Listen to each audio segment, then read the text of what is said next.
All right, hey everybody. We are here with the third installment of Paddles on the Patio.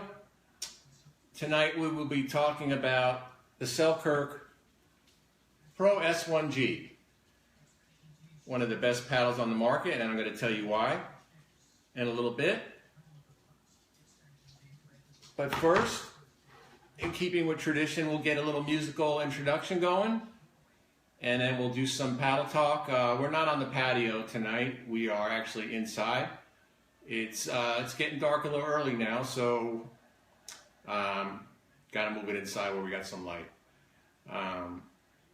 So this introduction song tonight is got some a message behind it, and it's something that we all need to work on, especially myself. I need to work on this. And next time you're standing at the kitchen line and you're playing defense and they're smashing the ball at you, I want you to remember this song, and I want you to keep this song in your head. Here we go.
That song was a little higher than I anticipated,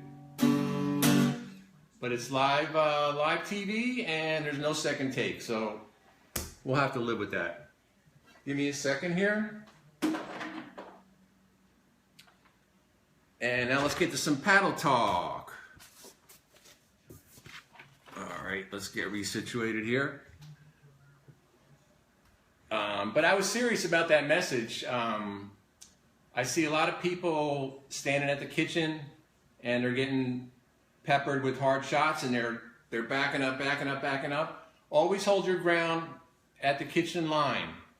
We're all guilty of it, but the more you back up, the more you turn away, the harder it is to get back up there. So remember that song and don't back down.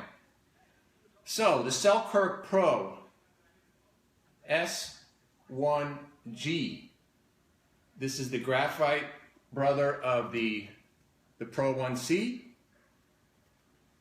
and I like having both of these, and I'm going to explain the differences between composite and graphite in a few minutes. But let's just talk about the visual aspects of the paddle, the specs. The Pro S1G, just like the Pro S1C, comes in a heavier and a lighter model. The lighter model is 7.3 to 7.6 ounces. The heavier model is 7.8 to 8.2 ounces. I prefer the lighter model in both of these. I think you could do everything you need to do with 7.5, 7 3/4 ounces paddle. I don't really see a need for heavier. Some people like it heavier. That's totally personal preference, but I personally tried both. Had the heavier one for a while. I went back to the lighter, and I didn't lose anything with it. Like the lighter weight for reaction shots around the kitchen. And we got 15 3/4 length, which is a little longer than normal. Most paddles are about 15.5, 15 3/4, pretty much standard length. 8 inches wide from side to side, which is about average.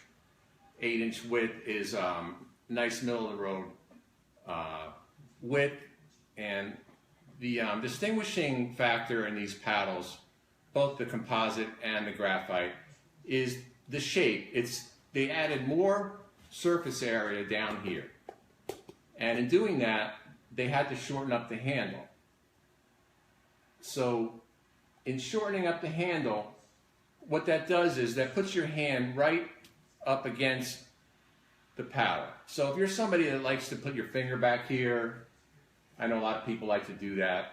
It's a nice short handle, and it'll work well for you if you like to hold the paddle like that. I like to hold the paddle, normal continental grip, and I have no problem with this shorter grip. The grip is shorter than most, but as you can see, you have plenty of room for your hand there. Some people don't like the shorter grip, but I think it's no big deal. You get used to it in 10-15 minutes, and it's not a factor anymore. So this paddle, let's talk about the materials. It's a polymer honeycomb core, like most paddles out there, but it has a graphite face to it. Now, let's talk about the differences between graphite and composite. Depending on what type of player you are, what type of feel you prefer, that will dictate which one you want to choose. Also, if you want power or control. Now, composite paddles will always give you more power, more ball speed off the paddle. It'll just hit a faster ball with the same amount of effort, and it will go a little further.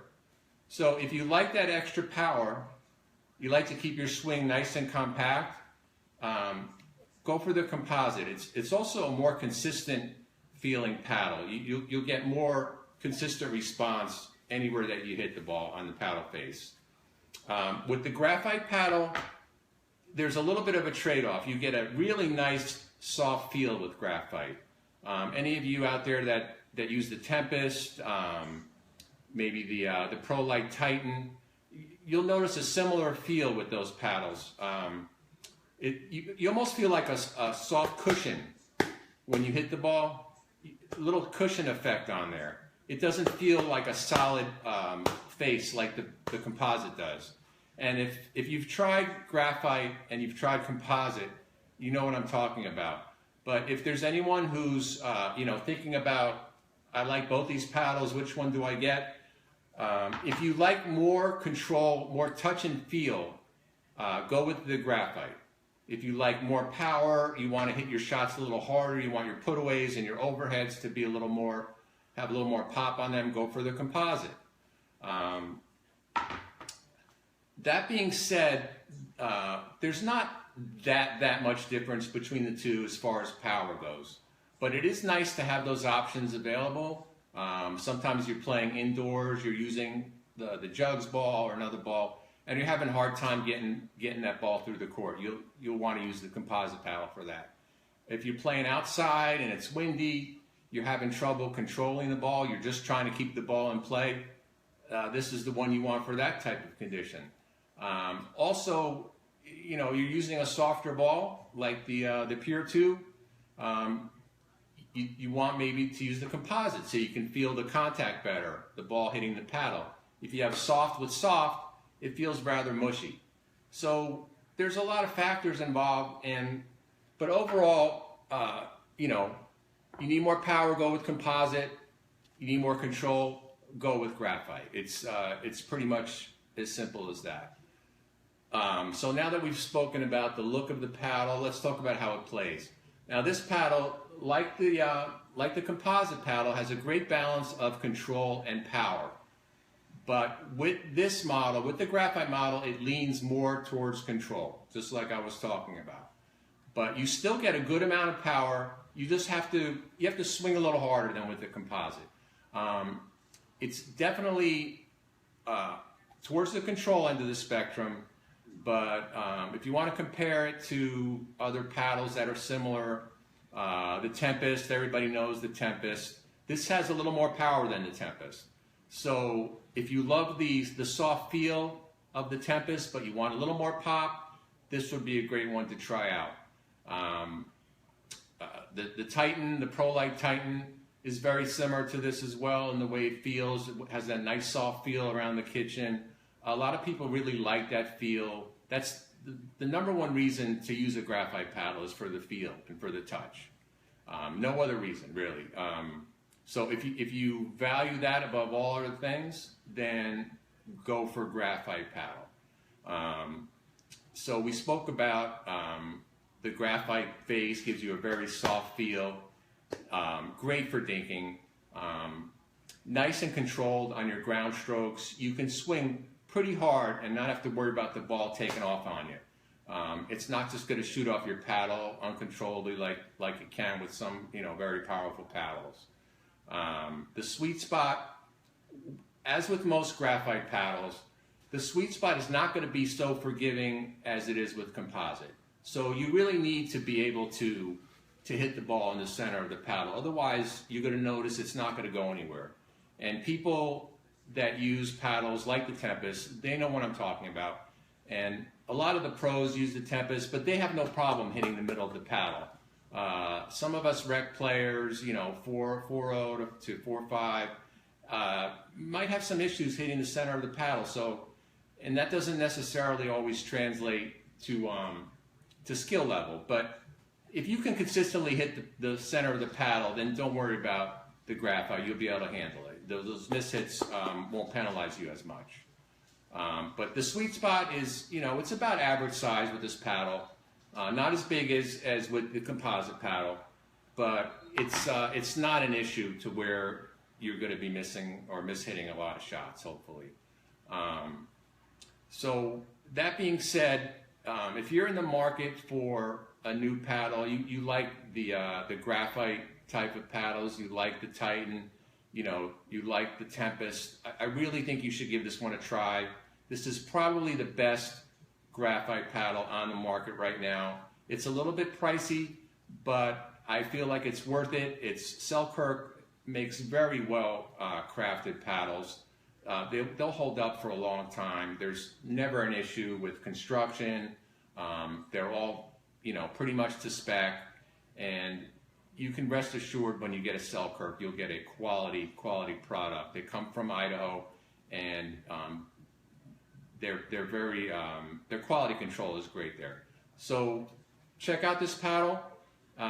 If you have any questions, you could ask me now. I'll take a look at the screen, see if anybody has any questions before we wrap it up. But thanks everyone for joining me once again.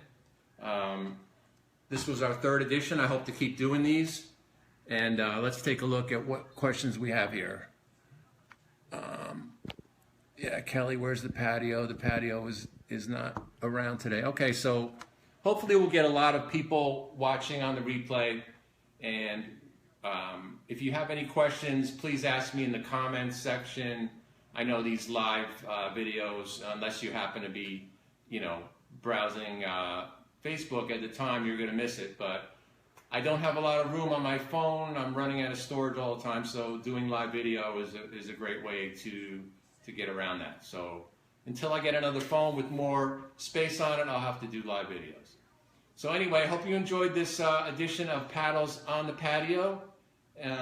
Let's see, we got something there. Would you say the S1C is more conducive to singles and the S1G more conducive to doubles?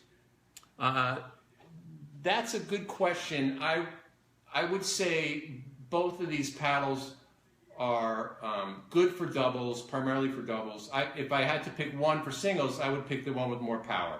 Because when you're playing doubles, when you're playing singles, you're not concerned with dinking in the kitchen. You're concerned with passing shots, strong serves, strong returns, and that's what the composite paddle does well. So yeah, that would be definitely the choice for singles. Also, some people for singles are using a little bit longer paddle for singles, since it's more about getting to the ball and you have a lot of court to cover. So we could talk about that some other time. But between the two, I would definitely say that the composite is much better for singles due to the extra power, and you don't need the touch. Let's see if we have another question here. Robert, from an aesthetic viewpoint, which is the better looking paddle, the graphite or the composite? I don't know. Whichever one you think is better aesthetically. They're both the same shape. What do you prefer? White and red or black and red? I think the black and red looks sharper. That's me. So aesthetically, this one's better. But, you know, that's me. Let's see if we have another question. If anyone else has another question, I see we only have a few people on now live. Black and red, yes. I like the black and red better. So if you guys don't have any other questions, I think we'll wrap it up.